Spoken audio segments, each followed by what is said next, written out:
네. 지난 시간에 저희 주동수 팀장하고 김성훈 팀장님이 어깨 파트, 목에 대한 내용들을 구조적으로, 기능적으로 잘 해주셨더라고요. 그 자료를 제가 받고 그거와 중복되지 않게 몸통 부분에 대해서 좀 더 초점을 두고자 오늘 강의를 준비했고요. 기능적인 내용들도 중요하지만 구조적인 내용들을 알아야지 기능적인 내용들을 이해할 수가 있어요.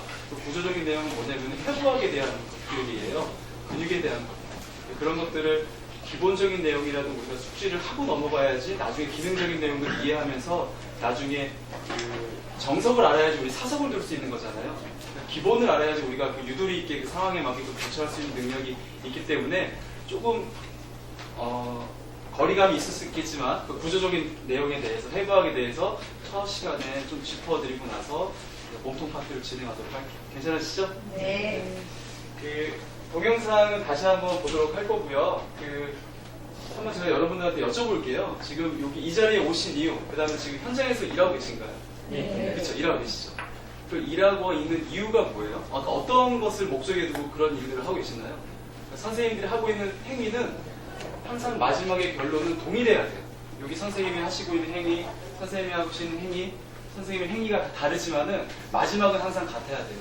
이게 뭔지 아시겠죠? 뭘까요? 좋은 습관. 아이들의 좋은 습관. 네, 또 뭐가 있을까요? 이제 그쵸, 바른 자세. 제가 원하는 대답은 바른 자세였어요. 그러니까 자세도 습관이거든요. 습관보다 좀 더 큰 개념이 자세예요. 그러니까 여러분들이 근육을 강화시키건, 근육을 마사지하건, 근육을 늘려주건, 유산소 운동을 하건 항상 마지막에는 바른 자세가 나와야 돼요. 그 바른 자세가 나오지 않으면은 그 아이의 근본적인 문제가 해결이 안 될 수가 있어요. 그리고 건강한 성장을 저해할 수 있는 요인이 다르지 못한 자세. 제가 또 결론만 말씀드리자면 퇴행성 관절염, 디스크 환자, 근육 손상 환자, 운동선수 이 모든 분들한테 적용되는 초기 치료는 다르지만은 말기 치료는 다 비슷해요. 마지막에는 다 자세 교정 운동, 바른 자세, 재교육 이런 것들이 꼭 중복이 되거든요. 그렇기 때문에 굉장히 중요하다는 말씀 드리고 싶고요. 지금 그 자세에 대해서 여기저기서 자세에 대한 내용들을 많이 얘기하고 있어요.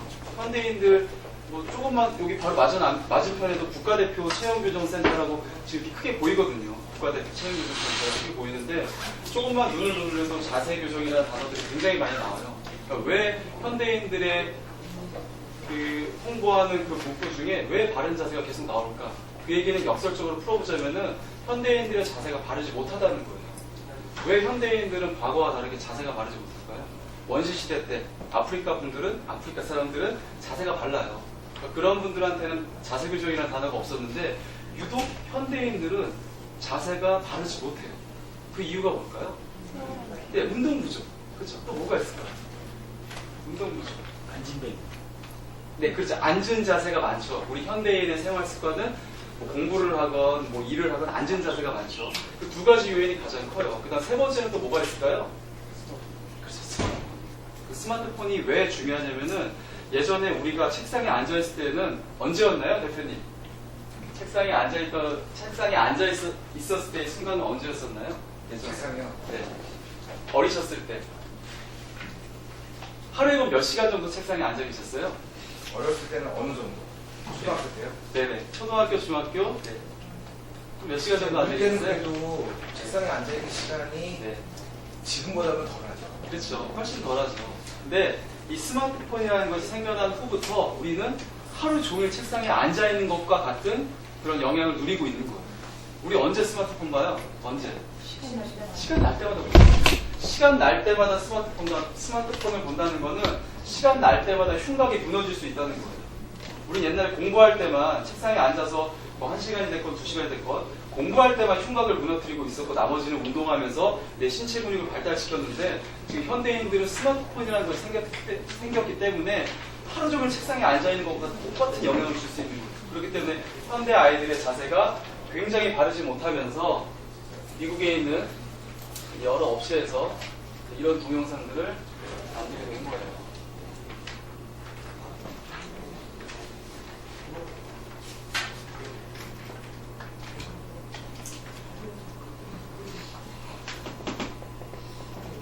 좋은 자세에 있죠.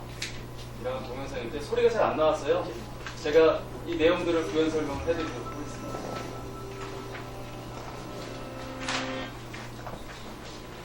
바로 나오죠?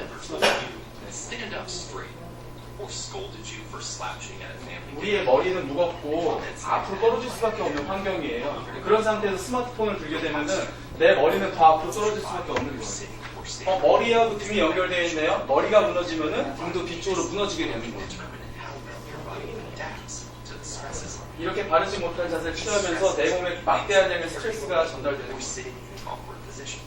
And the big one. 왜 그러냐면은 지구상에는 중력이 존재하기 때문이에요.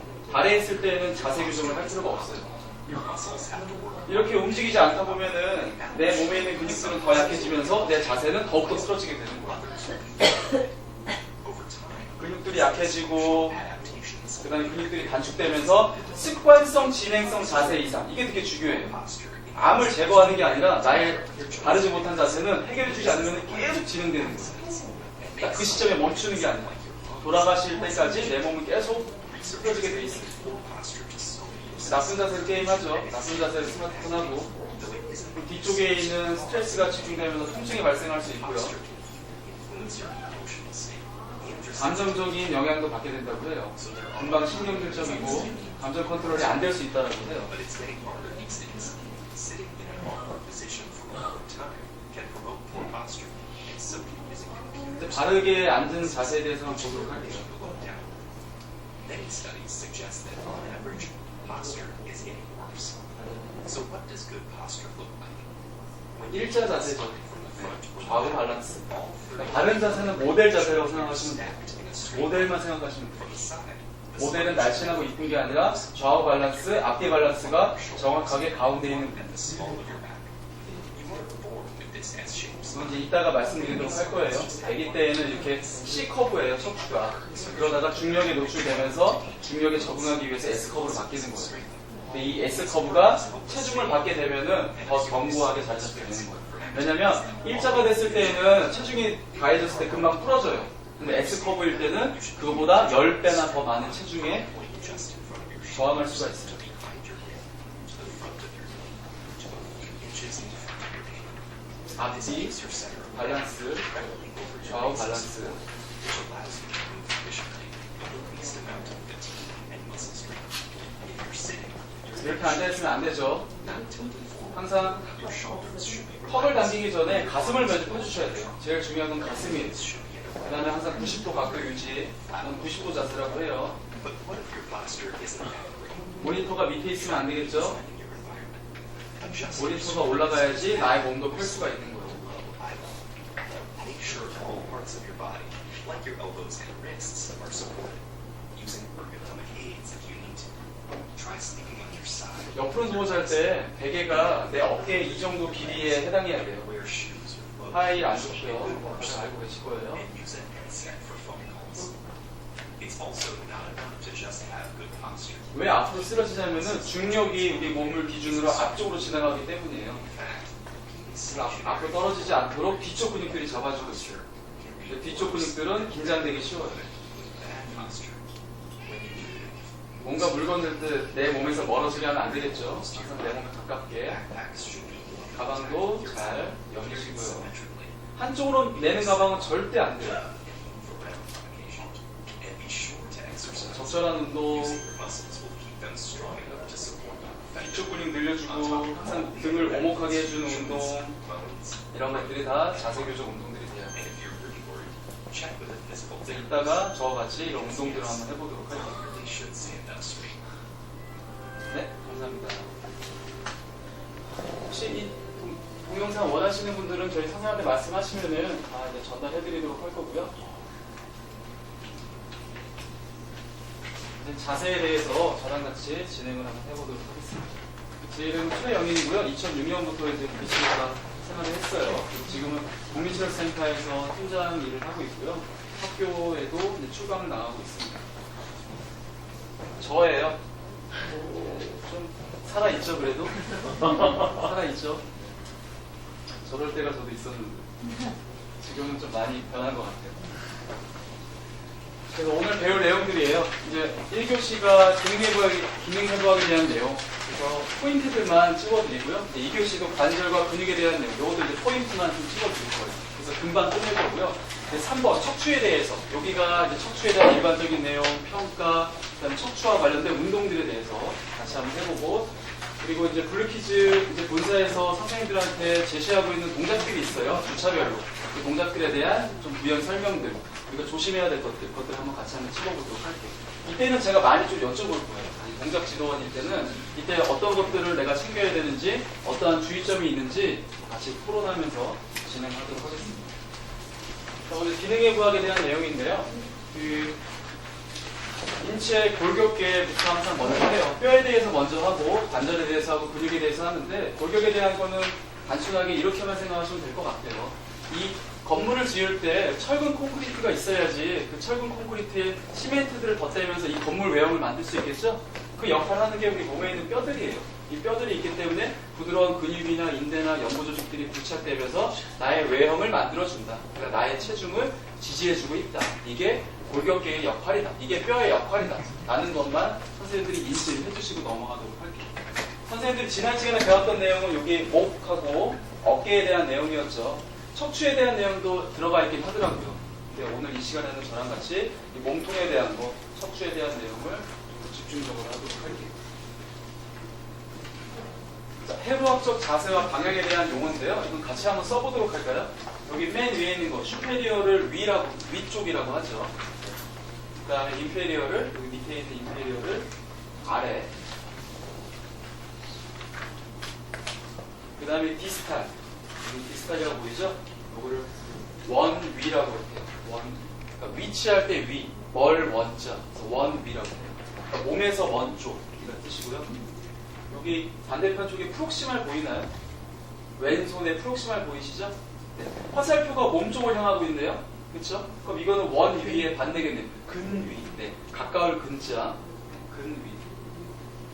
그 다음에 미드라인 보이죠? 네, 중앙선이겠죠? 네, 미드라인, 뭐 중앙선, 중심선.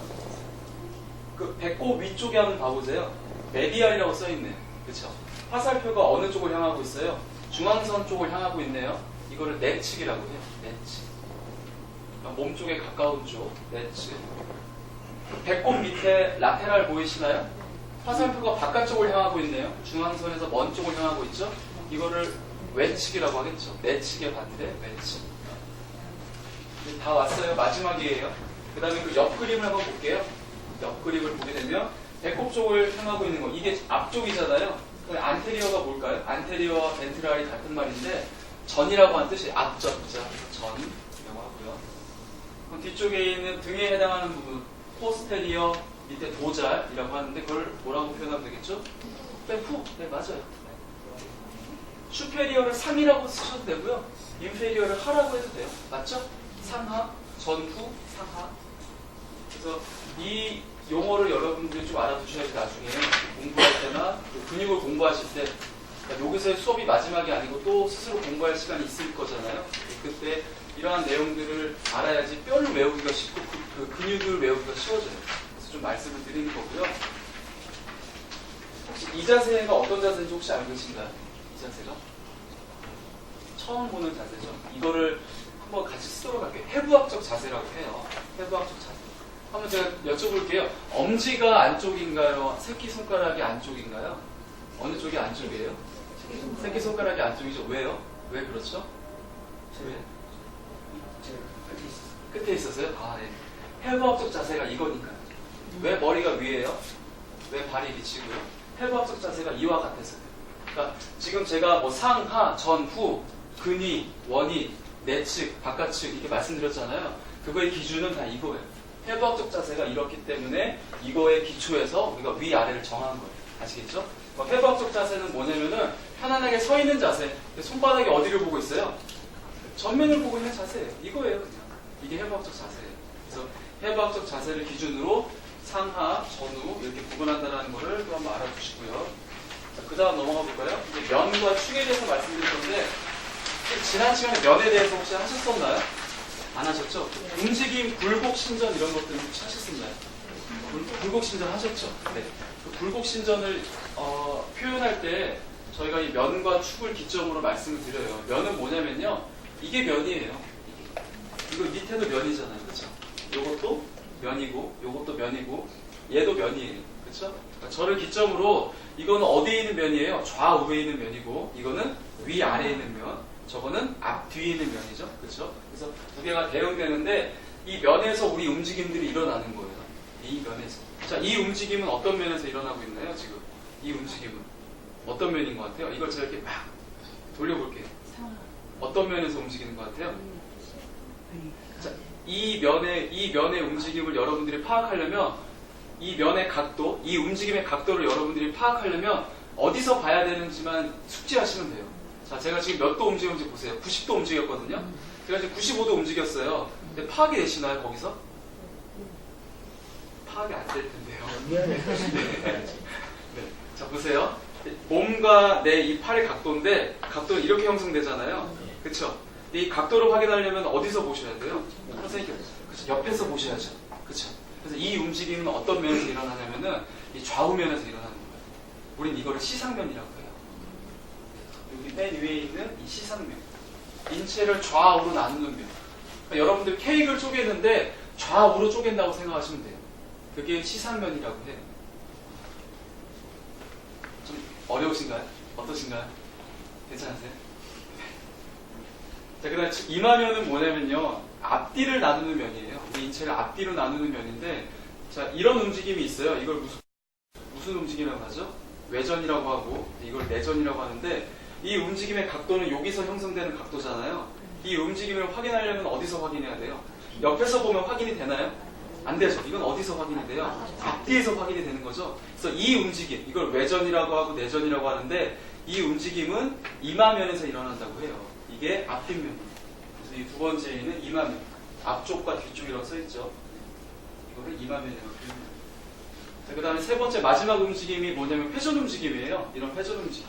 내 몸을 이렇게 돌리는 회전 움직임이 일어나는데, 이 회전 움직임의 각도를 확인하려면 여러분들이 어디서 보셔야 돼요? 위에서 내려다보던가 밑에서 올려다 봐야지 내가 몇 도 돌아가는지 안단 말이에요. 그래서 이 회전 움직임은 어떤 면에서 일어나냐면은 수평면, 인체를 위아래로 자르는 수평면에서 일어난다고 표현해요. 그래서 이 움직임에 대해서 인지하셔야지 나중에 동작에 대해서 이해하실 때 좀 더 수월하게 가능하실 것 같고요. 축에 대해서는 제가 스킵하고 넘어가도록 하겠습니다. 자, 이거는 같이 한번 해보도록 할게요. 그래서 시상면에서 일어나는 움직임들이에요. 시상면에서 일어나는 움직임들. 같이 제안해 볼 거예요. 첫 번째는 손목이에요. 자, 같이 한번 움직여 볼게요. 손목을, 이게 회복적 자세가 기준이에요. 이 상태에서 자, 손을 위로 올려보세요. 이게 손목의 굴곡 움직임이고요. 네, 반대로 한번 움직여 볼게요. 이게 손목의 신전 움직임이에요. 자, 이제 팔꿈치 한번 움직여 볼게요. 팔꿈치, 엘보우 팔꿈치. 이 상태에서 밑으로 내리는 거를 이제 신전, 구부리는 거를 굴곡이라고 하죠. 이제 어깨 관절 움직여 볼게요. 편하게 큰 다음에 어깨 관절 위로 올려볼게요. 이거 뭐라고 하죠? 굴곡이라고 하고요. 내리는 거를 신전이라고 하는 거예요. 뒤로 움직이는 거. 됐죠? 그래서 지금 손목, 팔꿈치, 어깨, 꼭, 발 했어요. 지금 모든 움직임들이 다 앞에서 일어나요. 굴곡은. 그쵸? 굴곡은 다 앞으로 움직이고 신전은 뒤로 움직여요. 맞나요? 그쵸? 네. 근데 유일하게 우리 인체에서 무릎 관절만 굴곡이 뒤로 일어나요. 다들 보시면은 굴곡이 다 앞쪽으로 일어나거든요. 이 플렉션이 굴곡이라는 뜻인데 다 앞쪽으로 굴곡이 일어나는데 무릎 관절만 유일하게 굴곡이 뒤로 일어나요.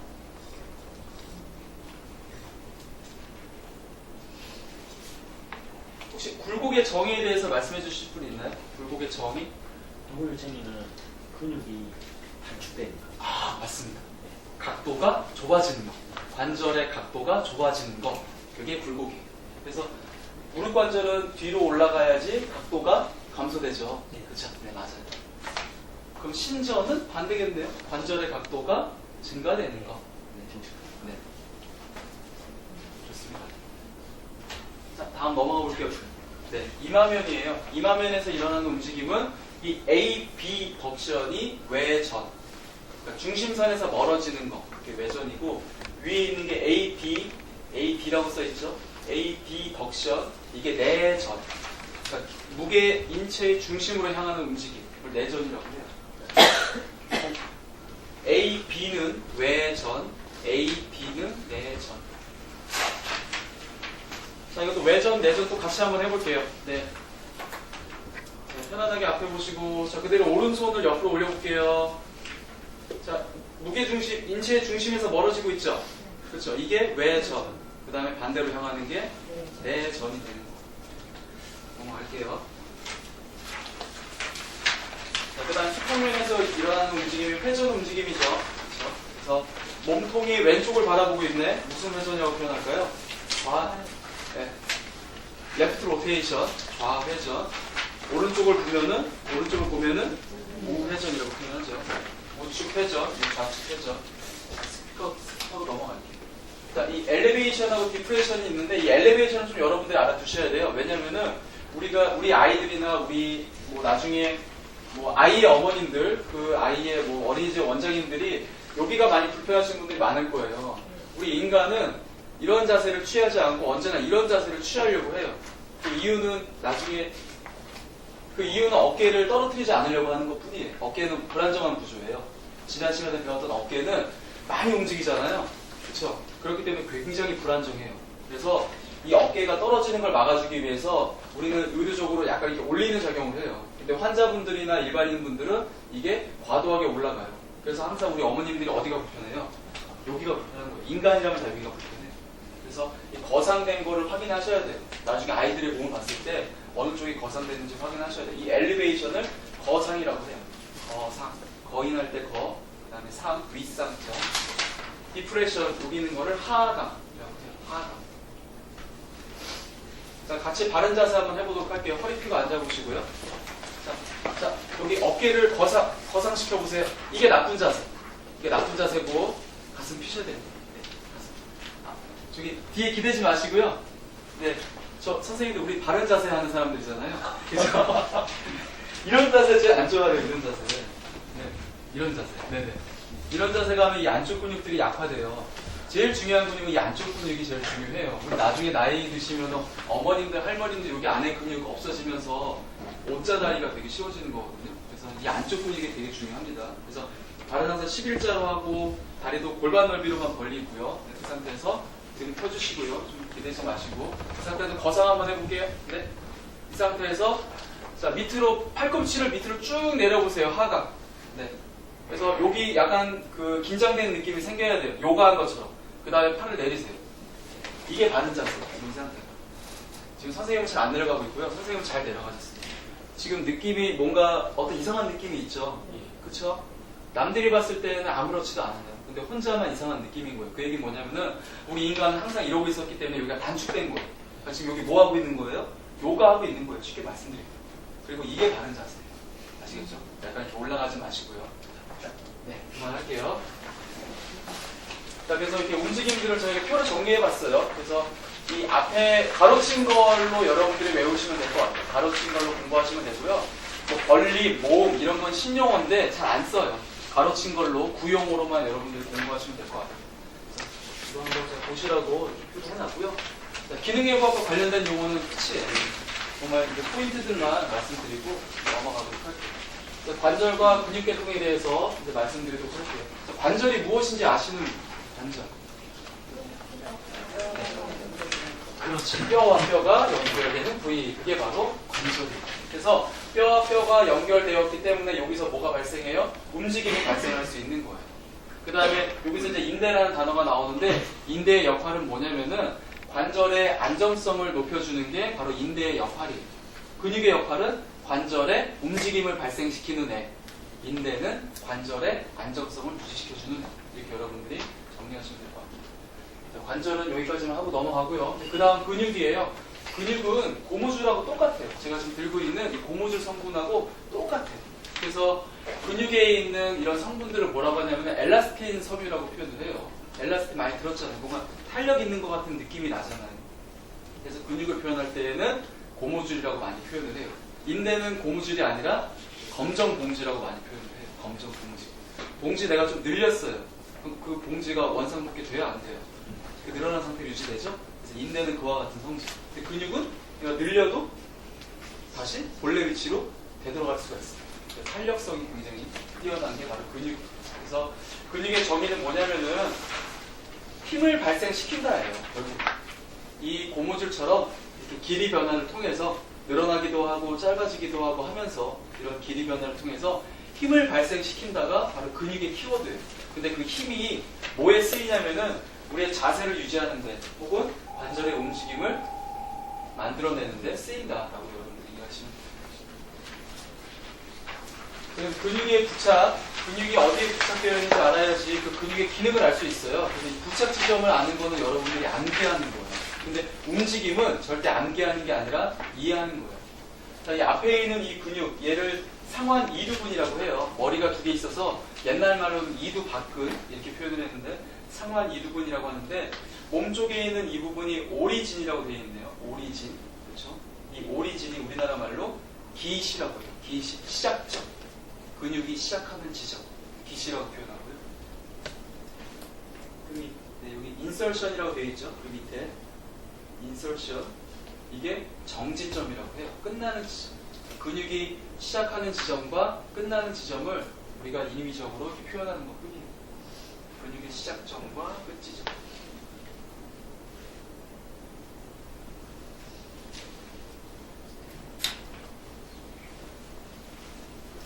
근육의 시작 지점과 끝 지점은 여러분들이 꼭 암기를 하셔야 되는 거고 이 근육이 어떤 움직임을 일으키는지는 이해하는 거예요. 자, 한번 보세요. 이 근육이 이 팔꿈치 관절을 기점으로 앞에 있나요? 뒤에 있나요? 앞에 있죠. 그렇기 때문에 이 근육은 수축을 하게 되면은 팔꿈치를 굽힘할 수밖에 없는 거예요. 좀 아시겠나요?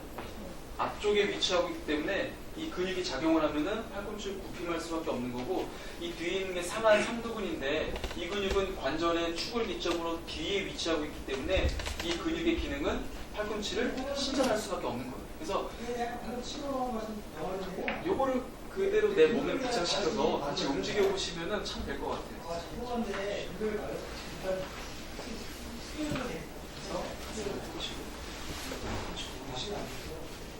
이렇게 3D로 내가 이렇게 만들어 놓고 상상하세요. 그래서 내가 뼈가 이 관절축을 기점으로 앞에 위치하고 있대. 이 근육이. 그래서 이 근육이 만약에 수축을 하게 되면은 같이 따라 한번 올라갈 거예요. 좀 그려지나요? 그렇죠? 맞죠? 그 다음에 반대로 뒤에 있대요. 그래서 얘가 이렇게 짧아지게 되면은 이 팔이 내려가려고 하는 게 이제 이해가 되시죠? 그럼 만약 옆에 있는 근육은 어떤 작용을 할까요? 옆에 있는 근육은 같이 한번 3D로 그려보세요. 상상해서 이렇게 위치하고 있는 근육이 짧아지고 있대. 이 팔이 어떻게 움직일까요? 올라가죠. 이렇게 되는 거예요. 이 안쪽에 있는 근육은 늘어나게 되고 이 안쪽에 있는 근육은 어떤 역할을 할까요? 얘를 잡아당기면 이렇게 되는 거예요. 그렇게 여러분들이 이해하시면 되겠죠. 그래서 여기까지만 하고 넘어가도록 할게요. 그럼 이제 퀴즈. 얘는 어떤 작용할까요? 얘는 짧아지게 만들어 보세요. 이 근육은 장단지 근육인데 물을 먹고 맞아요. 무릎이 구부러지고 그렇죠. 무릎이 구부러질 수 있고 뒤꿈치가 밀릴 수 있는 거죠. 네, 좋습니다. 넘어갈게요. 자, 근육의 수축 형태인데 세 가지가 있대요. 첫 번째는 등척성. 등자는 같을 등자, 척자는 길이 척자예요. 그럼 근육의 길이가 같다는 거죠. 근육의 길이가 같다. 근육의 길이가 같다는 거는 움직임이 있다 없다? 움직임이 없다라는 뜻이에요. 그래서 등척성 수축이라고 해요. 여러분들이 많이 하는 플랭크 운동. 제가 지금 이렇게 플랭크 운동하고 있는데 지금 움직임이 있어요 없어요? 없네요. 이게 등척성 수축이에요. 복부 근육의 등척성 수축. 자, 여기는 등장성이라고 되어 있네요. 등장성. 자, 등은 같을 등자, 장은 힘장자. 장력할 때 장자예요. 힘장자. 이 아령의 무게가 변할까요? 안 변할까요? 안 변하겠죠? 그렇죠? 2kg로 일정할 거예요. 그렇기 때문에 힘의 변화가 있어요? 없어요? 없어요. 무게의 변화가 없어요. 그래서 등장성 수축인데 얘는 구심성이라고 되어 있네요. 이게 뭐냐면은 구심이라는 건 뭔가 모인다는 뜻이잖아요. 그래서 관절의 각도, 근육의 길이가 짧아지면서 하는 수축. 그게 바로 구심성 수축이라고 해요. 반대로 원심성 수축은 늘어나는 느낌. 근육이 늘어나면서 하는 수축. 그게 바로 원심성 수축이에요.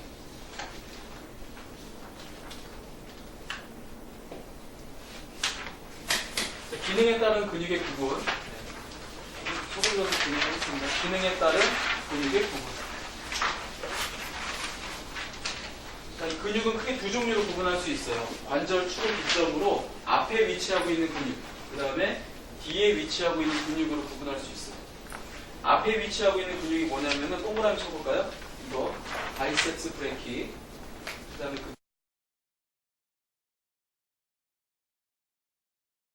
있으면 분홍 근육은 뭐 그렇게 크게 중요하진 않아요. 그래서 인체에는 이렇게 세 가지 형태의 근육이 있어요. 보게 되면은 왜 접근이라고 붙였냐면은 혈관이 많이 분포되어 있어서 접근이라고 하는 거예요.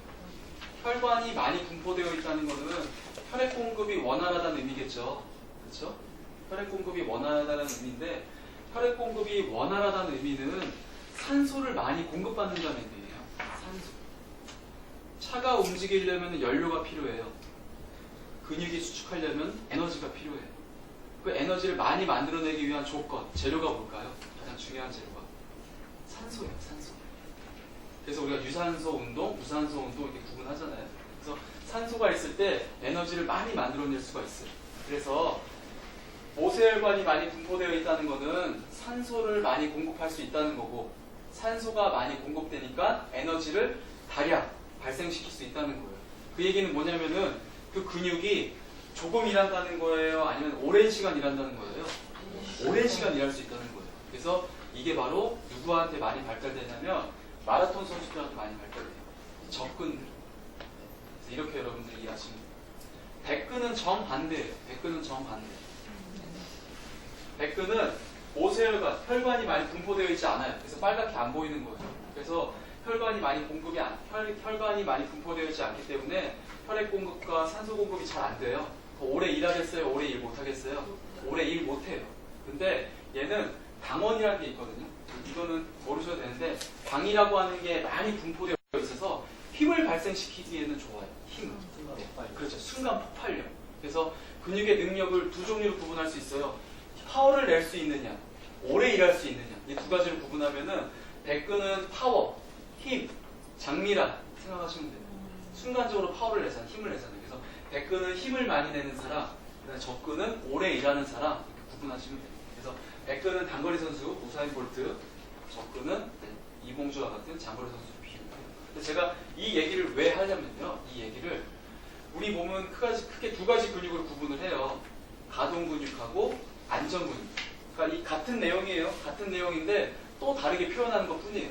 가동 근육과 안정 근육으로 구분을 하는데 안정 근육은 뭐냐면은 몸 안에 위치하고 있는 근육이에요. 내 몸의 자세를 잡아주는 근육, 내가 넘어지지 않게 내 몸의 관절의 안정성이라든지 균형을 잡아주는 근육, 그 근육들을 우리는 안정 근육이라고 해요. 가동 근육들은 뭐냐면은 내가 움직일 때만 동원되는 근육, 그런 것들을 가동 근육이라고 해요.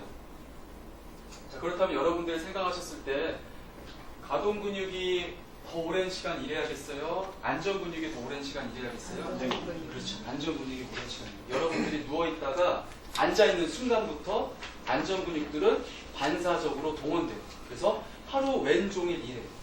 여러분들이 중력에 노출이 되지 않을 때까지, 그러니까 누워있을 때까지. 그러니까 중력에 노출이 되면은 반사적으로 일해요. 나의 의지와 관계없이. 근데 가동 근육은 언제 일해요? 내가 쓰고 싶을 때. 그렇죠. 내가 힘을 발생시킬 때만 움직인단 말이에요. 내가 이걸 잡아야 돼. 이럴 때만 움직인단 말이에요. 근데 안정 근육은 주구장창이라고 있어요. 근데 한번 제가 또 퀴즈를 한번 드려볼게요. 둘 다 중요하긴 하지만 안정 근육, 가동 근육 다 중요하긴 하지만 어떤 근육이 더 먼저 선행되어서 발달되어야 할까요? 안정. 네, 왜 그렇죠? 안정성이 확보되지 않으면 제대로 된 힘을 발할 수가 없어요. 그렇죠. 안정성이 확보되지 않으면 움직일 수가 없는 거예요. 그러니까 예를 들어서 이걸 어떻게 표현하자면 맨바닥에서 제가 이렇게 한 다리로 잘 있어요. 발도 이렇게 찰 수 있어요. 이렇게. 근데 불안정한 판 위에서 올라가면은 이 발을 제가 찰 수 있어요? 없어요? 잘 못 찬단 말이에요. 제가 이 근육이 마비됐나요, 지금? 이 근육이 약한 거야. 안정성이 확보가 안 되기 때문에 이걸 못 찾는 것 뿐이에요. 그래서 언제나 안정성 위에 가동성이 있는 거예요. 제가 왜 코어 근육 하냐면 코어 근육이 대표적인 접근이고 대표적인 안정성 근육이에요. 그래서 우리 몸의 안정성을 잡아줘야지 내가 기능적인 움직임을 할 수 있는 거고, 그 기능적인 움직임은 통증이 없는 움직임, 그 다음에 정확한 움직임을 말씀드리는 거예요.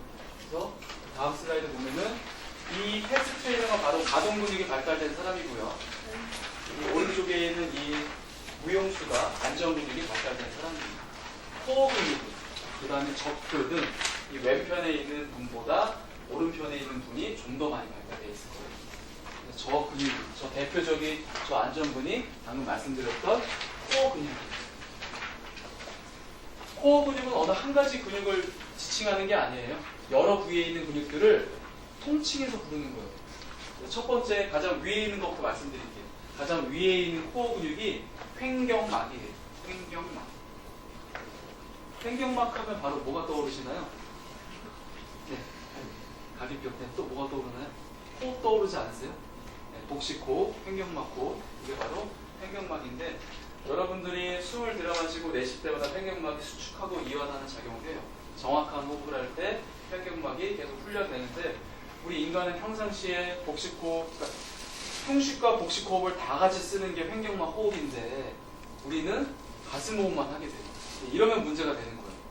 어떤 목적에 의해서 가슴 호흡을 할 때는 문제가 안 되는데 일상생활에서는 위쪽 파트하고 아래쪽 파트를 다 써야 되는데 우리 현대인들은 위쪽 파트만 많이 쓰이게 돼요. 그렇게 되면 문제가 되는 거예요. 그렇게 되면은 호흡하면서 이 코어를 강화시킬 수 있는데 호흡할 때 코어를 안 쓰는 결과를 초래하게 되는 거예요. 또 단적인 예로 우리 아기 때는 어디로 숨 쉰다고 하죠? 아기 때는? 네, 그렇죠. 그 더 전에. 온몸으로 숨 쉰다고 해요. 온몸으로. 온몸으로. 그러다가 조금 나이가 먹었다고 하기도 좀 그런데요. 몇 개월 지나면은 여기로 호흡을 해요. 동양에서는 천문이라고 하더라고요. 백회라고 하죠. 천문, 백회. 그래서 여기로 호흡한다고 하고 그 다음에 일반적으로 성장을 하게 되면은 이 전체로 호흡을 하게 돼요. 그 다음에 나이 먹고 스트레스 쌓이면은 여기로만 호흡하게 돼요. 그 다음에 더 나이 먹으면 여기로만 호흡하게 돼요. 돌아가시게 될 때 여기로만 호흡하게 됩니다. 그래서 입으로 꼴깍꼴깍이라고 하잖아요. 입으로 깔짝깔짝이라고 하잖아요. 이렇게 하시다가 돌아가시면 그래서 호흡을 내려줘야 된단 말이에요. 온몸에 있는 호흡, 횡격막 호흡으로 근육을 훈련시켜줘야지 코어 근육이 약화되지 않고 계속해서 유지될 수 있다는 거. 일단 실습 때 한번 같이 또 할 거고요. 호흡에 대해서. 자, 그 다음에 중요한 복행근이라고 쓸게요. 복행근. 요거예요, 요거. 요거만 딱 체크할게요. 트랜스버스 어브더미니스. 복행근. 대복자, 가로 횡자. 복행근. 이 근육이 어디서 시작하고 어디서 끝나는지 모르셔도 돼요. 다만 앞에서 시작을 해서 옆으로 삥 둘른다. 그래서 한 이쯤에 부착된다. 이것만 여러분들 알아주시면 돼요. 이거 딱 뭐 같아요? 지금 이게? 복대. 그렇죠, 복대. 우리 몸 안에 복대가 있어요. 우리 몸 안에. 그 복대 역할을 하는 근육이 이 복행근이에요. 그래서 지금 보면은 이 가로 형태로 되어 있는 거 보이세요? 근섬유가? 지금 이 복직근, 남자분들이 좋아하는 그 왕자 근육은 복직근인데 복직근육은 지금 이렇게 배열이 되어 있어요. 근섬유들이. 가까이서 보시면 거기 보이시나요? 자료에도 보이네요. 칼라로 돼서. 그쵸? 근데 이 복행근은 근섬유 배열이 이렇게 가로와 같아요. 그래서 우리 몸을 이렇게 양옆으로 쫙삥 둘러서 복대 역할을 한다. 내 몸의 안정성을 꽉 잡아준다. 라는 거 숙지하시고요. 자, 그 다음에 밑에 있는 거. 이걸 골반 저근이라고 해요. 골반 저근. 지금 밑에서 올려다 본 거예요. 그래서 그 괄약근이라고 우리가 표현을 하죠. 그렇죠? 항문을 조이는 근육, 그 다음에 소변 참는 근육. 그런 근육들이 골반 저근이에요. 그래서 위에서는 횡격막이 있고요. 밑에서는 골반 저근이 있고요. 앞에 옆에는 복행근이 있어요. 골반 저근 굉장히 중요해요. 이런 것들, 성생활, 그다음 출산 이런 것들을 굉장히 관여하고 있어요. 뭐 물론 남자한테도 중요하겠죠. 근데 좀 더 누구한테 더 중요할까요? 여자한테 더 중요해요. 여자 이렇게 연세가 드시면 물론 요새 좀 안 그렇기도 하지만 대체적으로 요실금은 누구한테 많이 나타나는 것 같아요? 여자분들한테 많이 나타나죠? 왜 그럴까요? 여자분들은 출산을 하잖아요. 그렇기 때문에 이 골반 저근 자체가 구조적으로 손상될 수밖에 없어요. 여자분들은 선천적으로 여기가 손상될 수밖에 없는 구조예요. 그렇기 때문에 산전 재활도 중요하지만 산후 재활이 무엇보다 중요해요. 괄약근 조이기 운동, 똥꼬 조이기 운동 많이 하잖아요. 그런 것들이 여성분들한테 중요한 게 그러한 이유죠. 그래서 코어 근육의 밑바닥을 형성하는 게 바로 이 골반 저근이라는 거 보시고, 그 다음에 마지막 다혈근. 다혈근은 지금 위에 했어요. 횡격막. 밑에 했어요. 골반 저근. 앞에 옆에 했어요. 복행근. 이제 어디 남았어요? 뒤 남았죠. 뒤. 그렇죠. 이 뒤. 그래서 이 뒤에 기립근이 아니고 척추 사이사이에 부착되어 있는 다혈근이라고 있어요. 척추 사이사이. 지금 여기서 표현하자면 기립근은 가동근이에요, 안정근이에요? 가동근이에요. 네. 가동근에 좀 더 가까워요. 기립근, 척추 기립근. 여러분들이 흔히 얘기하고 있는. 척추 기립근은 많이 쓰여서 과긴장되고 있어요. 그래서 거기는 우리가 이완시켜줄 필요가 있어요. 근데 이 다혈근은 많이 약화되어 있어요. 그래서 다혈근은 강화시켜줄 필요가 있어요. 한번 더 말씀드릴게요. 그래서 이게 척추 기립근이에요. 다 다혈근이네요. 여기 있네. 척추 기립근. 척추 기립근은 보시면은 자, 위에서부터 밑에까지 그냥 통으로 연결되어 있죠? 그렇죠? 그러니까 가동근의 특징은 뭐냐면은 근육이 좀 커요. 가동근의 특징은 헬스 트레이너들 운동하면 이렇게 덩어리가 커지잖아요. 어깨에 있는 이 근육이 다 가동근육이에요. 그래서 가동근육의 특징은 덩어리가 크다는 거. 근데 여기 있는 거 이런 것들 봐보세요. 얘네들은 어때요? 하나, 둘, 셋. 굉장히 짜잘하게 붙어있죠. 그렇죠? 이거를 척추 사이 분절에 부착되어 있다고 표현을 하거든요. 사이사이에 부착되어 있다. 다혈근은 이와 같이 좀 작아요. 안정근육들의 특징이에요. 안정근육들이 좀 작은 특징이 있어요. 그래서 이 모든 것들을 우리는 다 합쳐서 코어 근육이라고 하는 거예요. 코어 근육. 위쪽에는 횡격막, 다이아프라금, 횡격막. 앞에, 옆에는 트랜스버스 업도미니스, 복횡근. 뒤쪽에는 척추에 부착되어 있는 아주 작은 근육, 다혈근. 밑에는 펠빅 플로어, 골반, 저근이 있는 근육. 이 네 개를 우리는 코어 근육이라고 하는 거예요. 이 네 개를 합쳐서 코어 근육이라고 하는 거예요. 그래서 옆에 딱 그림 보면 알겠죠? 그래서 위에서 딱 눌러주고 앞뒤에서 눌러줘서 내 몸을 안정되게 딱 잡아주는 거예요. 장미란이 역도 들기 전에 뭐예요? 분 바르기 전에 뭐하죠? 복대를 딱 차잖아요. 무거운 거 드니까 척추가 불안정해진단 말이에요. 그래서 내 근육만으로 이걸 절대 못 들어요. 100몇 킬로 이런 거 못 들어요. 그래서 부가적으로 복대를 세게 딱 차는 거예요. 복행근, 그러니까 이 코어 근육을 도와줄 수 있는 거예요. 그래서 굉장히 중요해요. 이게 또 하나의 비밀을 말씀드리자면은 보세요. 제가 지금 이렇게 수축하고 있어요. 이 근육을 수축한다고 해서 이 근육이 같이 수축하나요? 허벅지 근육이? 안 한단 말이에요. 그쵸? 내가 지금 이렇게 딱 힘을 줘도 이 근육은 수축하지 않아요. 다리 근육. 그쵸? 근데 보세요. 얘 같은 경우는 횡격막이 동원돼요. 그럼 얘네들은 같이 다발적으로, 동시다발적으로 스위치가 온돼요. 만약 골반 저근을 내가 똥꼬를 조였어요. 똥꼬를 조이면 골반 저근을 수축시키는 거잖아요. 근데 골반 저근만 수축하는 게 아니라 복행근, 다혈근, 횡격막이 동시다발적으로 같이 스위치 온돼요. 그게 이 코어 근육의 특이한 점이고 코어 근육의 중요성이에요. 그러니까 우리 몸의 안정성은 3차원이잖아요. 이 3차원의 안정성을 동시다발적으로 증가시켜주기 위한 전략으로 여겨지고 있어요. 굉장히 좀 신기하죠? 이게 중심 근육이고 여기 옆에 나와 있는 거 중심 근육의 첫 번째 기능 척추 안정화. 이것만 기억하시면 돼요. 척추 안정화. 조금만 하고 이제 쉴 거예요. 해보실게요. 그래서 중심 근육의 첫 번째 기능 척추 안정화. 내가 이렇게 무거운 무게를 들 때나 이렇게 무게가 없이 가벼운 움직임을 할 때나 언제나 누가 동원된다? 중심 근육. 코어 근육이 먼저 동원돼서 나의 척추, 나의 몸통을 안정되게 꽉 잡아준다. 그거를 여러분들이 숙지하세요. 꼭 무거운 거 들 때만 동원되는 게 아니라 아주 하찮은 움직임, 아주 사소한 움직임인데도 중심 근육은 언제나 선행되어서 동원되고 있어요. 그래서 그거를 근전도로 밝혀낸 거예요. 90년도 후반에. 과학기술이 발달돼서 맨 위에 있는 거 이걸 삼각근이라고 해요. 삼각근이 여기 있는 근육이에요. 남자들 여기 어깨에 이렇게 딱 둥그스름한 근육 있죠? 이걸 삼각근이라고 해요. 그 다음에 여기 TRA라고 보이죠? 요게 바로 복행근이에요. 복행근. 다른 거는 다 모르셔도 되고, 맨 밑에 MF. 이거 뭐예요? 다혈근. MF. 여기 맨 밑에 MF라고 되어 있죠? 이게 다혈근이에요.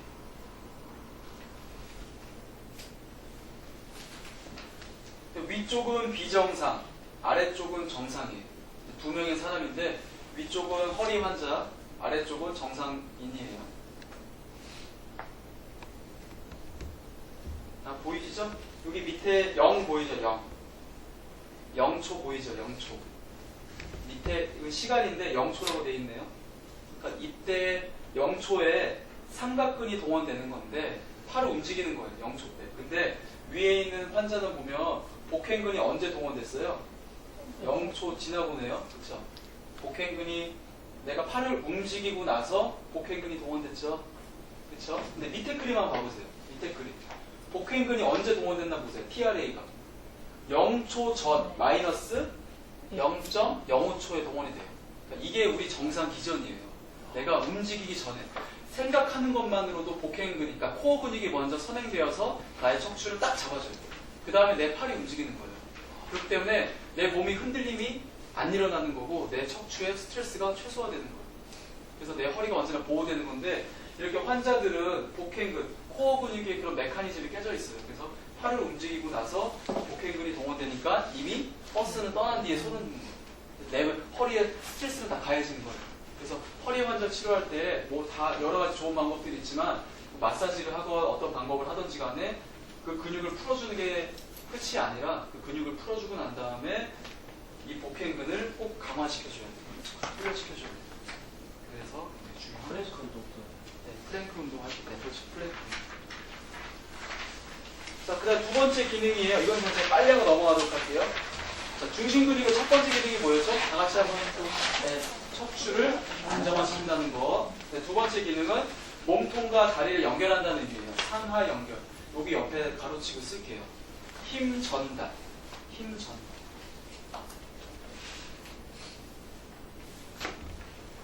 혹시 이런 얘기 들어보신 적 있나요? 우리 몸은 머리끝부터 발끝까지 연결되어 있다.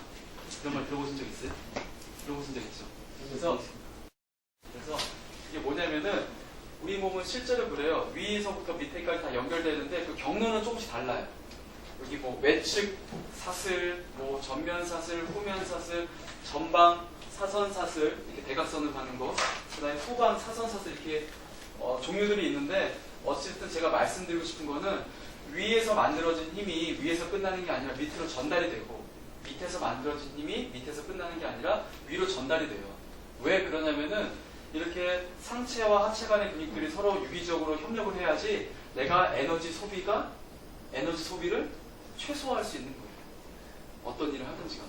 그래서 그 가운데에서 위에 있는 힘을 밑으로 내려주고 밑에 있는 힘을 위로 올려주는데 가운데 매개체 역할을 하는 친구가 있는데 그게 바로 뭐냐면은 아까 배웠던 중심 근육이에요. 그게 중심 근육의 또 다른 기능이에요. 이거를 좀 더 쉽게 말씀드리자면 이거예요. 야구 선수예요. 야구 선수인데 야구는 뭐로 하는 운동이죠?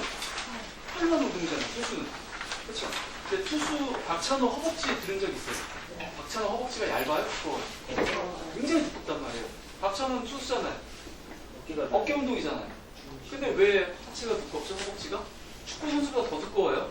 2대5 보세요. 2대5. 축구 선수보다 다리가 더 두꺼워요. 왜 그럴까요? 안정성이 확보돼야지 큰 힘을 낼 수 있어요. 좀 비슷한 내용이긴 한데 지금 주요 골자는 하체에서 만들어진 힘이 이 상체 힘으로만 공을 던지는 게 아니라 하체에서 만들어진 힘이 다 더해져서 상체에서 뿌려지는 것 뿐이에요. 그렇기 때문에 하체가 발달될 수밖에 없어요. 내가 하체가 발달돼서 바닥을 손 좀 낼게요. 바닥을 꽉 누르면 이 바닥이 나를 미는 힘이 생겨요. 이 힘이 코어를 타고 전달되는 거예요. 그래서 어깨에서 그게 뿌려지는 거예요. 그래서 힘의 전속. 다리도 마찬가지고요. 축구도 마찬가지고요. 이 힘만이 아니라 골프도 마찬가지고요. 골프 선수 박세리 허벅지가 왜 두꺼워요? 근데 왜 두껍냐고요, 걔가. 아, 걔라고 하면 좀 그렇네요. 어쨌든. 네. 왜 두껍냐고요. 그래서 절대 상체의 힘이 아니라 온몸의 힘으로 운동하는 거예요. 제가 이 말을 왜 드리냐면은 자세는 어느 근육이 만드는 거예요? 온몸에 있는 근육이 동시다발적으로 만드는 거예요. 바른 자세는 결국은 뭐냐면은 어느 한 근육도 쉬지 않고 적절하게 동원되고 있는 상태. 그게 바른 자세예요. 만약에 내가 바르지 못한 자세면은 어느 특정 근육들은 일을 안 하는 거예요. 이런 근육들은 일을 안 하고 있는 거예요. 지금 일해야 되는데. 그럼 얘가 일을 안 하니까는 누가 대신 일하겠네요? 그쵸? 네. 그 대신 일하는 근육이 쉽게 말하면 뭉쳤다라고 표현하는 거예요. 그럼 그 뭉친 근육을 풀어주는 게 중요해요. 풀어주고 난 다음에 뭉친 근육이 쉴 수 있고 이 놀고 있는 근육을 일할 수 있도록 자세 교육을 시키는 게 중요해요. 네. 항상 아시겠죠?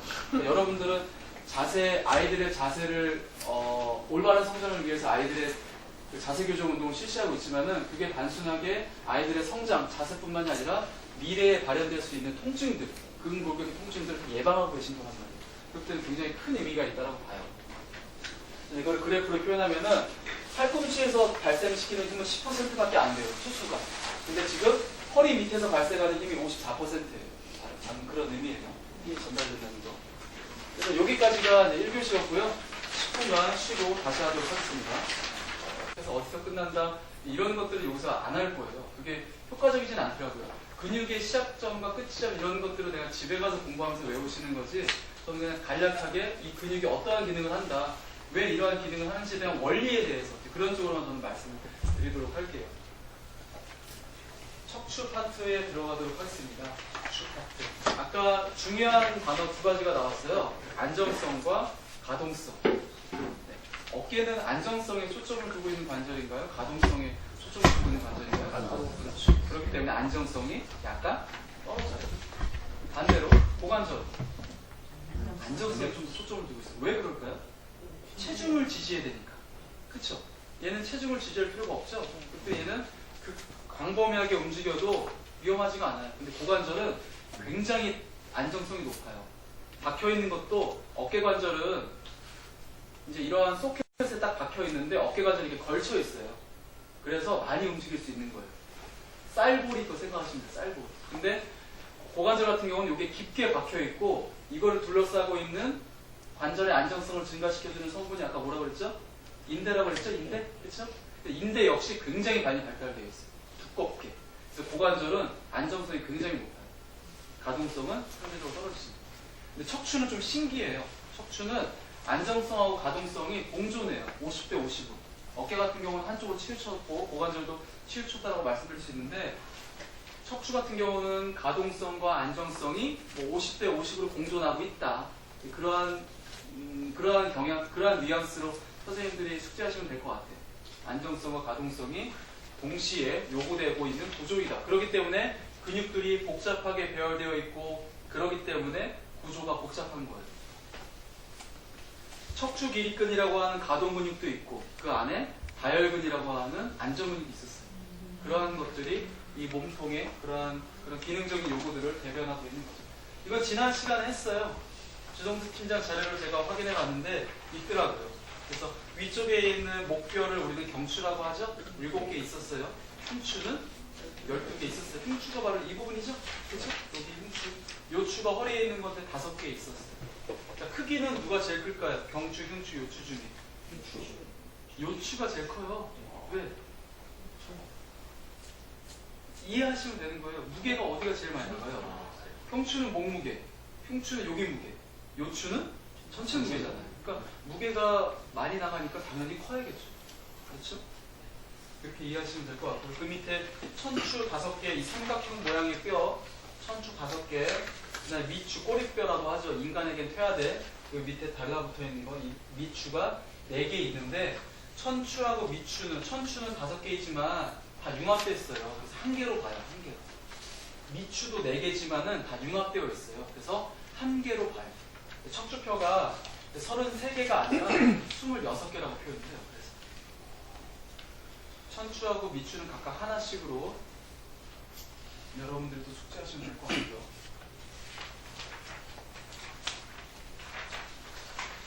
그다음에 척추의 형태를 보도록 할 건데요.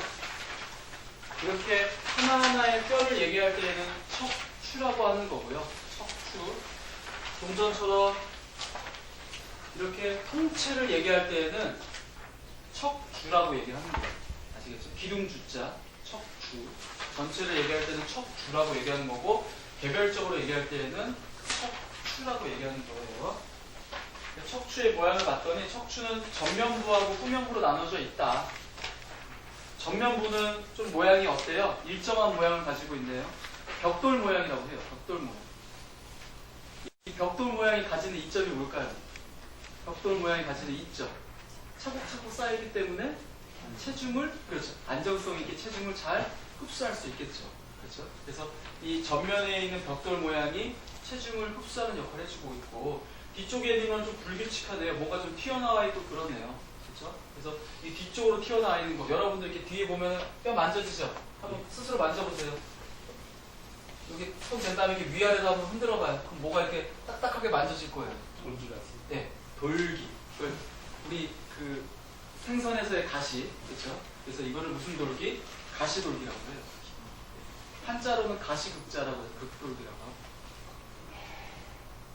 그래서 돌기에는 위치를 파악하는 역할을 해주고 있고 근육들이 부착되는 지점이에요. 이 튀어나온 곳에 근육들이 부착되고 있어요. 나중에 여러분들이 그 돌기를 만지면서 이 뼈가 몇 번 뼈다라는 거 알 수 있는 거고요. 그 다음에 이 전면부하고 후면부 사이에 빈 공간이 있네. 구멍이 있네. 구멍이. 그래서 우리는 이거를 척추에 있는 구멍, 척추 구멍이라고 해요. 척추 구멍. 그냥 그대로 이름 쓰시면 됩니다. 구멍 공자 써서 척추공 이렇게 쓰시기도 하고 뭐 그건 중요하지 않죠. 어쨌든 구멍이 하나 있는데 그 구멍에 그 유명한 스파이널 코드, 디스크가 아닙니다. 척수가 지나고 있어요. 그 구멍에 척수. 그래서 이 척수가 손상되면 강원래 씨 알고 있죠? 하지 나비잖아요, 그렇죠? 그렇게 되는 거예요. 영구 회복이 안 돼요. 경수가 잘리면은 사지마비 되거나 돌아가시거나, 흉수가 잘리면은 다리가 마비되거나, 요수가 잘리면도 다리가 마비되거나 그런 거죠. 어쨌든 뭐 이것도 여담으로 알고 계시고요. 이 사이에 있는 이 흰색이 바로 그 유명한 디스크예요. 이 흰색 인터버테브랄 디스크. 그래서 그 디스크가 제 위치에 있어야 되는데 여기 있죠? 이 디스크가 제 위치에 있어야 되는데 어떠한 이유에 의해서 튀어나오게 되면 그 뒤에 있는 척수를 누를 수도 있고 이 척수 옆으로 나오는 요게 바로 신경이에요. 신경. 근데 이 신경이 눌리게 되는 거예요. 어떠한 이유에 의해서 바르지 못한 자세로 디스크가 제 위치에 앉고 튀어나오게 되면 척수를 누를 수도 있고 신경을 누를 수도 있는데 신경을 눌렀을 때 통증이 나타날 수도 있고 굉장히 이상한 감각이 나타날 수도 있는 거예요. 뭐 지금 고수신데 뭐 고수시건 뭐 헤라클레스건 뭐 그 누구건 간에 신경이 눌리면 그냥 게임 끝이에요. 네. 뭐 어떻게 할 수가 없어요. 신경이 눌리면은 저 웬만하면 병원 안 가죠? 저도 안 가요. 막 엄마가 막 뭐라고 해도 안 가잖아요. 죽을 병 아니니까. 남자들은 잘 안 가잖아요. 근데 신경이 눌리면 안 갈래 안 갈 수가 없어요. 그 고통을 못 참았죠. 네. 저도 한번 경험해 본 적이 있는데 어찌됐든 그만큼 중요한 조치고요. 바르지 못한 자세가 디스크를 튀어나오게 하는 가장 현저한 요인이에요. 그렇기 때문에 바른 자세가 굉장히 중요한 거죠. 자, 이제 척추의 망곡에 대한 건데 1차 망곡과 2차 망곡이 있어요. 척추의 정상 자세를 얘기하는 건데 1차 망곡은 선천적인 망곡이에요. 선천적인 망곡이고 2차 망곡은 후천적인 망곡인데 이 만자가 볼록할 만자잖아요. 볼록할 만자. 그래서 척추를 봤더니 이 A 그림을 봤더니 척추가 뒤쪽으로 볼록하네. 그래서 이거를 망곡이라고 하는데 태어나자마자 생기는 망곡. 그래서 1차 망곡이라고 하는 거예요. 선천적으로. 우리 아이들은 다 C자의 커브를 가지고 태어났어요. 처음에. 그랬다가 이 후만이라고 이 후자는 어떤 후자인지 알겠죠? 볼록한 게 지금 전면으로 볼록한가요? 후면으로 볼록한가요? 후면으로 볼록. 그래서 후만이라고 하는 거예요. 이런 것들을 후만. 뒤쪽으로 볼록하니까 후만이라고 하는 거고. 이제 아이가 서서히 기어요. 그러더니 마지막에 고개를 들게 됐어요. 고개를 들었더니 지금 다른 쪽은 다 뒤쪽으로 볼록한데 여기 지금 보이면은 얘랑 좀 다르죠? 얘는 뒤로 볼록한데 여기는 어느 쪽으로 볼록하죠? 앞쪽으로 볼록하죠. 그렇죠? 그래서 이거를 전만이라고 하는데 후천적으로 생기는 거예요. 우리 인간이 움직이면서 중력에 노출이 되면서 전만이라는 게 생기는 거예요. 그래서 척추에 있는 망곡은 앞으로 볼록한 전만과 뒤로 볼록한 후만으로 나뉘어진다.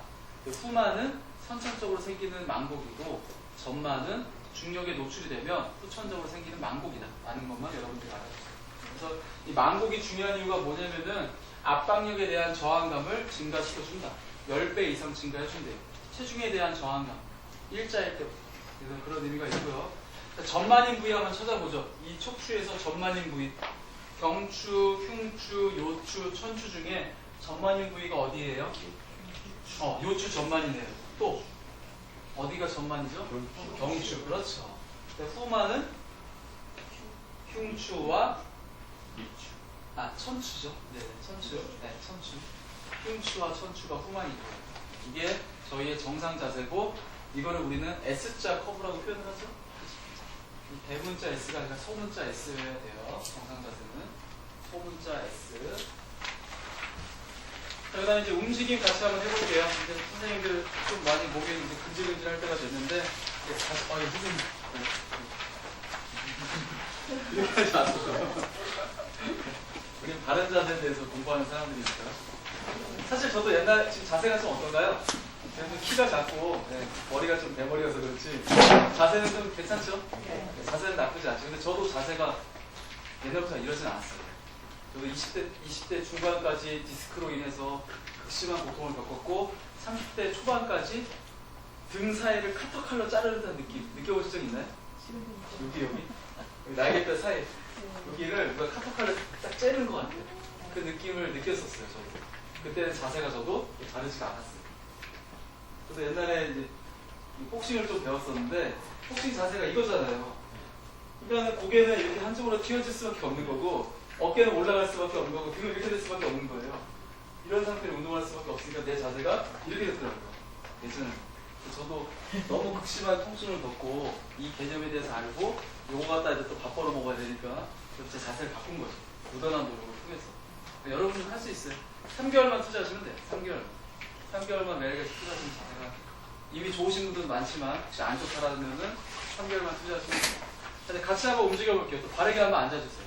등을 펴시고 허리를 펴보신 다음에 바르게 앉아보고 같이 한번 움직여보도록 할게요. 이게 시상면이네요. 옆에서 보는 거니까 좌우면 시상면인데 시상면에서 앞으로 일어나는 게 굴곡, 뒤로 일어나는 게 신전이죠. 자, 다 같이 굴곡 한번 해볼게요. 45도 굴곡 일어나요. 목에 굴곡 한번 해보세요. 턱이 가슴에 닿는 느낌.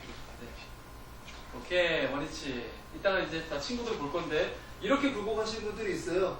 이 사이가 벌어지면 안 돼요.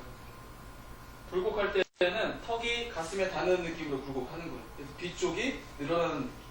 두 번째는 신전 한번 해볼게요. 목 신전.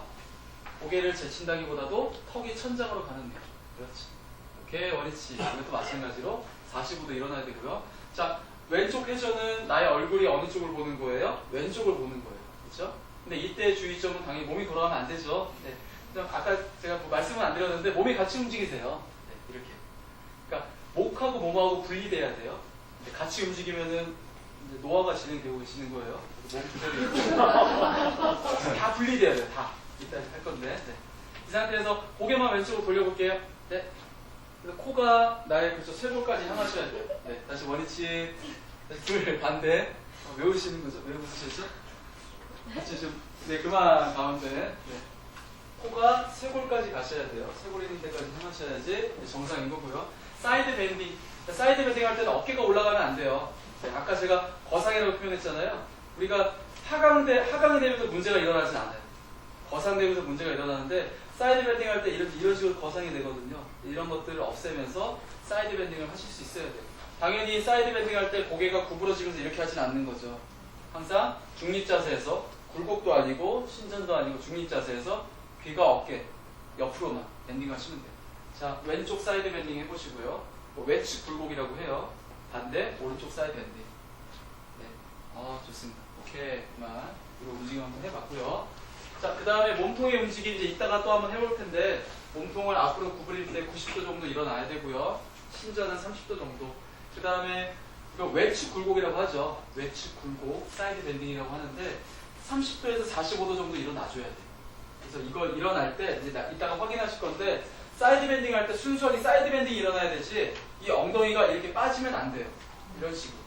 그래 당연히 뭐 이렇게 몸 돌아가고 이런 건 당연히 안 되는 거고 순수하게 정면을 본 상태에서 이마면에서만 동작이 일어나야 되는데 엉덩이가 빠지지 않고 그 다음에 뒤에 이 척추 라인이 이런 식으로 밸런스 있게 맞춰져야지 정확한 사이드 밴딩이 돼요. 몇 도가 정상 각도가 이런 건 사실 중요하진 않아요. 선생님들 눈으로 보셨을 때 전체적인 밸런스를 보시면 돼요. 경추, 휴추, 요추 밸런스를 보시면 되고 로테이션도 30도에서 45도 정도 일어난다는 거 가두시면 될 것 같고요. 일단 평가 시간 가자면 자, 근육 파트 하도록 할게요. 자, 근육은 이렇게만 여러분들이 구분하시면 될 것 같아요. 앞에 있는 근육, 그 다음 그림은 뒤에 있는 근육. 그 다음에 이렇게 구분하시면 돼요. 바깥쪽에 위치하고 있는 근육, 천층이라고 되어 있네요. 천층. 그렇죠? 가장 표면에 위치하고 있다는 거예요. 천자가 표면 천자예요. 그래서 왠지 한자 잘하실 것 같은데. 교육과 하신 선생님. 맞나요? 아, 이것도 아닌가요? 좀 더 정진하셔야겠네요. 심자는 깊을 심자죠. 네. 그래서 근육은 앞에 있는 근육, 뒤에 있는 근육. 그 다음 두 번째 기준이 바깥쪽에 위치하고 있는 근육, 안쪽에 위치하고 있는 근육. 이렇게 구분하시면 될 것 같아요. 아시겠죠? 자, 앞에 있는 근육들 어떻게 작용할까요? 앞에 위치하고 있기 때문에 몸통을 굽힘하는 거예요. 뒤에 있는 근육은 뒤에 있기 때문에 몸통을 신전하는 거예요. 근데 안에 있는 근육하고 밖에 있는 근육 이제 요것만 구분하면 되는데 안쪽에 있는 근육은 안정근. 아까 얘기했던 코어 근육이 안쪽에 있었죠. 그렇죠? 복직근이 밖에 있었고 그 다음에 천층에 있는 게 가동근. 바깥쪽에 위치하고 있는 게 가동근. 그러니까 여러분들이 만질 수 있는 근육들은 다 가동 근육들이에요. 밖에서 움직임에 관여하는 근육. 그래서 나왔으니까 여기서 포인트만 한번 또 집어보도록 할게요. 복직근 한번 만져보실래요? 복직근. 네. 여기 식스팩이라고 하죠. 그렇죠? 좀 보여주실 분 있나요? 보여주셔야 되는 거 아니에요? 여기 남자분들? 운동하시면서. 아, 운동 왜 하시는 거예요? 식스팩도 못 만드시면서. 아까 나와서 뭐 하셨잖아요. 그거 없어요? 선생님 있으실 것 같은데. 없습니다. 아, 굉장히 겸손하시네요. 네. 아, 혹시 우리 부장님. 기숙이라. 성숙이잖아요, 그거. 받아가셔야죠. 아직 기숙이. 아, 그래요? 네, 기숙이에요? 그래서 식스팩이 복직근인데 가장 밖에 위치하고 있는 근육이고 그냥 앞에 위치하고 있는데 여기서 시작해서 여기서 끝나는데 여기 검상돌기라고 해요. 명치 있죠? 명치를 좀 세게 만져보면은 그 윗부분에 좀 뼈가 만져져요. 그게 검상돌기고 여기 이게 치골이에요. 부끄러운 뼈. 그럼 제 손이 좀 어때요? 부끄럽죠? 부끄러운 곳에 있죠? 그래서 여기가 치골이. 여기 치골 아니에요? 여담이지만 여기 보이는 여기 치골 아니에요. 여기 장골이에요. 치골은 여기에 부끄러울 치자. 부끄러운 뼈라고 해서 치골인데 여기 그 성기 바로 위에 만져지는 오돌오돌한 뼈가 있어요. 오돌오돌 튀어나온 데가 있어요. 그걸 치골돌기라고 하는데 여기서 시작해서 여기서 끝나는 거예요. 복직근. 여러분들 이렇게 배에 힘주면 여기 딱 힘이 들어갈 거예요. 그래서 몸통을 앞으로 구부리는 근육. 네, 잘 안 만져져요? 그래서 이 복직근이 몸통을 구부린다는 거 기억을 해두시고요. 근데 좀 특이한 점이 있네요. 왼쪽이 있고 오른쪽이 있네요. 그쵸? 복직근은 좌우가 있는 거잖아요. 이렇게. 그쵸? 왼쪽에도 있고 오른쪽에도 있네요. 그러니까 두 개의 복직근이 동시에 수축할 수도 있겠지만 한쪽에 있는 복직근만 수축할 수도 있어요. 맞나요? 네. 다들 동의하시죠? 예. 그래서 만약에 이쪽에 있는 복직근만 수축한다면 어떻게 몸통의 굽힘이 일어날까요? 이렇게 밸런스에 맞춰서 굽힘이 안 일어나고 이런 식으로 일어나는 거예요. 지금 뭐와 뭐가 더해졌냐면은 외측 굴곡하고 굽힘이 동시에 일어나는 거예요. 한쪽만 수축하면. 그래서 이런 식으로 수축이 일어나는 거예요. 한쪽만 수축하게 돼요. 그래서 항상 동시에 수축했을 때, 한쪽이 수축했을 때를 구분하셔서 여러분들이 알아보시고요. 그래서 이 복직근이 굽힘에도 관여하지만 한쪽이 수축하게 되면은 외측 굽힘에도 외측 굴곡에도 관여한다는 거 알아두시고요. 외복사근 혹시 들어보셨나요? 외복사근? 네. 복직근이 가장 밖에 있고 그 다음 밖에 있는 게 외복사근인데 외복사근은 딱 이렇게 만드시면 돼요. 이렇게. 딱 이거예요. 바지에 손 넣는 거. 그거 생각하시면 돼요. 바지에 손 넣는 거. 그래서 늑골에서 시작을 해갖고 이 밑에 장골에 부착되는 거예요. 이런 식으로. 이걸 어떻게 쓰시면 되냐면요. 늑골 바깥쪽에 쓸까요? 같이 쓸게요. 죄송해요. 귀찮게 하네요, 제가. 늑골 바깥쪽. 네. 늑골 바깥쪽. 그 다음에 화살표 하세요. 화살표 밑으로 하신 다음에 이렇게 쓰실게요. 하, 내측, 주에. 아래 하. 그 다음 간단하게 하, 내측, 주에. 자, 근육이 이 늑골의 바깥쪽에서 시작해갖고 밑에 쪽으로 근육이 지나가는데 그냥 밑으로 내려가는 게 아니라 안쪽으로 주행한다. 이런 의미. 하하 내측으로 주행하고 있다. 그러니까 아래 안쪽으로 주행하고 있다. 지금 저 보세요 이렇게. 지금 그냥 근육이 그냥 밑으로 내려가는 게 아니라 안쪽으로 내려가고 있잖아요. 그렇죠? 아래 안쪽으로 내려간다. 이런 의미예요. 그러니까 이 주행 방향만 여러분들이 알아두시면 돼요. 늑골의 바깥쪽에서 시작을 해서 안쪽으로 밑에 쪽으로 내려간다. 이것만 기억하시면 돼요. 자, 그럼 이제 여러분들한테 이 근육의 동작을 한번 물어볼게요. 이 외복사근이 동시에 수축하면 어떤 작용할까요? 몸통을 굽힐 수 있겠죠? 그렇죠? 동시에 수축하면. 근데 주행 방향이 이래요. 그렇기 때문에 이 한쪽이 수축하면 어떠한 작용을 할까요? 이 한쪽이 수축하면 이렇게 한번 당겨보세요. 이렇게 한번 당겨보세요. 몸이 어떻게 될 것 같아요? 이렇게 돌아갈 것 같지 않나요? 이렇게 돌아갈 것 같지 않나요? 무슨 얘기인지 아시겠나요? 그래서 얘하고 딱 부착되어 있는데 근육이 이렇게 짧아지게 되면 저 선생님? 예, 이 손은 그대로 있고요. 예, 밑에 손. 아 죄송해요. 위에 손 죄송해요. 예, 이렇게 그렇죠. 이렇게 짧아지게 되면 내 몸이 반대쪽으로 회전하게 돼요.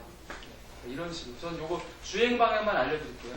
주행 방향만 여러분들이 확실하게 숙지하고 기능, 움직임은 이해하시면 되는 거예요. 그래서 왜 복사근이 몸통을 반대쪽으로 돌린다 라고 여러분들이 이해하시면 돼요.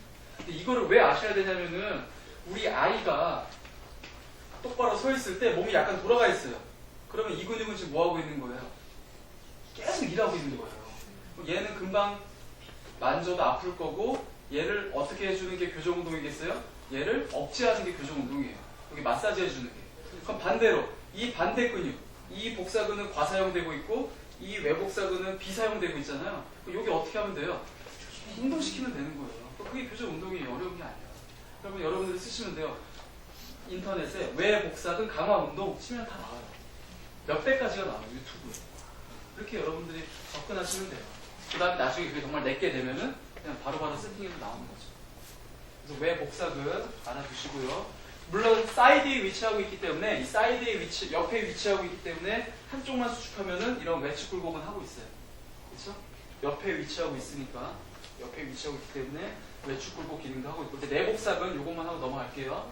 내복사근은 이 외복사근하고 정반대예요. 직각을 이뤄요. 직각. 그러니까 지금 외복사근이 이렇게 주행한대요. 그럼 내복사근은 어떻게 주행할까요? 이거는 직각이니까 이렇게 지나고 있는 거예요. 이렇게. 외복사근이 근육의 주행 방향이 이렇게 되어 있다고 그랬잖아요. 그런데 이 내복사근, 그 심부에 위치하고 있는 내복사근은 외복사근하고 주행 방향이 서로 직각이에요. 직각. 그렇기 때문에 외복사근이 이렇게 주행하고 있으면 내복사근은 이렇게 주행하고 있는 거예요. 이렇게. 이것도 쓸게요. 장골의 바깥쪽. 아까는 늑골의 바깥쪽이었죠? 이번에는 장골의 바깥쪽. 장골이 여기 있는 뼈예요. 여러분들 치골로 알고 있는 뼈. 여기 벨트, 여기 만져지는 뼈 있죠? 이게 장골이에요. 장골. 장골의 바깥쪽에서 시작을 해요. 그래서 화살표로 또 하실게요. 화살표 옆에다 하신 다음에 어떻게 주행하냐면은 이거 어떻게 주행하고 있어요? 말씀해 보세요. 네? 여기서 시작하죠. 여기서 시작하잖아요. 여기서. 이게 장골이잖아요. 네. 상, 그렇죠. 그렇게 했어요. 상 내측 주행. 그럼 이제 예의 작용 쓰시고 예의 작용도 여러분들 유추해 보세요. 일단 굴곡 똑같아요. 두 개가 동시에 작동하면 굴곡. 그 다음에 한쪽 사이드 밴딩 건 똑같아요. 근데 회전. 이렇게 있으니까 한번 이렇게 당겨보세요. 몸이 어떻게 회전될 것 같아요? 회전. 어떻게 회전될 것 같아요? 이렇게 있으니까. 얘는 그대로 있고 이렇게 딸려가면은 물론 굴곡이 일어나긴 하지만 어느 쪽으로 회전이 일어날 것 같아요? 회전 요소. 이쪽으로 일어나는 거예요. 이쪽. 이렇게 회전이 일어나는 거예요. 아까 이쪽에 있는 외복사근은 이렇게 회전이 됐죠? 그러니까 반대쪽으로 회전이 일어나죠? 근데 이쪽에 있는 내복사근은 같은 쪽으로 회전이 일어나는 거예요. 양쪽 있어. 그렇죠. 네, 친구가 이쪽에 있는 외복사근하고 네. 반대쪽에 있는 내복사근하고 친구고 이쪽에 있는 내복사근하고 반대쪽에 있는 외복사근하고 친구예요. 같은 작용한다. 아시겠죠? 네. 그래서 이쪽에 있는 내복사근이 같은 쪽으로 몸쪽을 돌리기 때문에 아까 제가 아이가 어떻다고 그랬어요? 이쪽 보고 있다고 그랬죠? 이쪽 보고 있으면 이쪽에 있는 외복사근이 과사용되고 있는 거잖아요. 그리고 이쪽에 있는 내 복사근은 일을 안 하고 있는 거예요. 비사용되고 있는 거예요. 그러니까 이쪽에 있는 내 복사근은 강화, 이쪽에 있는 외 복사근은 이완, 마사지. 반대쪽으로 반대로. 그렇죠. 그렇게 하는 거예요.